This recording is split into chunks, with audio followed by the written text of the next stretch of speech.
nagre-reflect pa rin ba? Then, sa mukha ko, tingnan ko. Wala na. Ayan, wala na.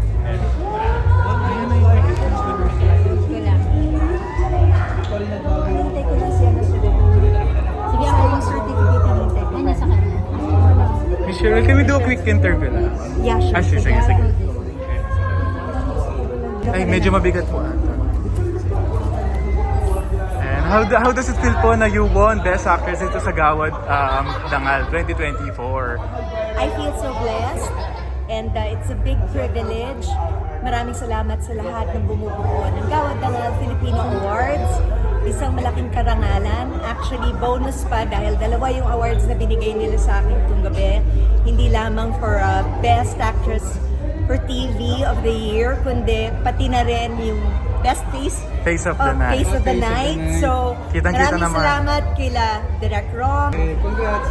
Maraming salamat. May reaction po ba nakatay nyo rin si Kim Chiu na very sikat din naman hanggang... Well, privilege para sa akin because I'm already at my 50s. So, Still you're in the game. if they still consider me, then it's a big blessing. But everything that I have received tonight, especially itong mga karangalang ito, ay itinataas ko sa buong may kapal at hinahandog ko sa lahat ng mga mahal ko sa buhay, yung mga yumauna at yung mga naririto pa rin at sa aking mga tagahanga, mga walang sawang sumusuporta sa akin sa Pilipinas at hindi lamang dito sa Pilipinas kundi sa buong mundo. Maraming salamat sa inyo. Wala ako dito kung hindi dahil sa inyong suporta.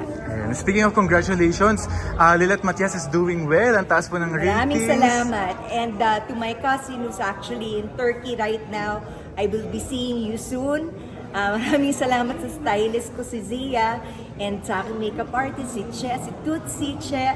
Pati na rin yung nag-hair sa akin kanina, si Ruben. Thank you very much sa inyo. At thank you kay Rans sa pagsama sa akin. Ateng, para to sa'yo.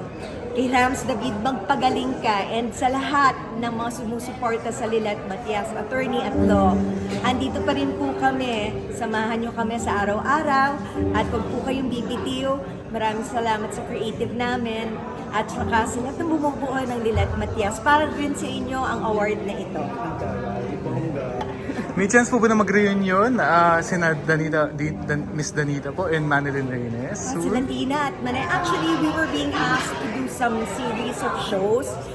I don't know kung kailan siya matutuloy, but we have been asked sa merong sa Canada. So kung matutuloy man yan, hopefully soon.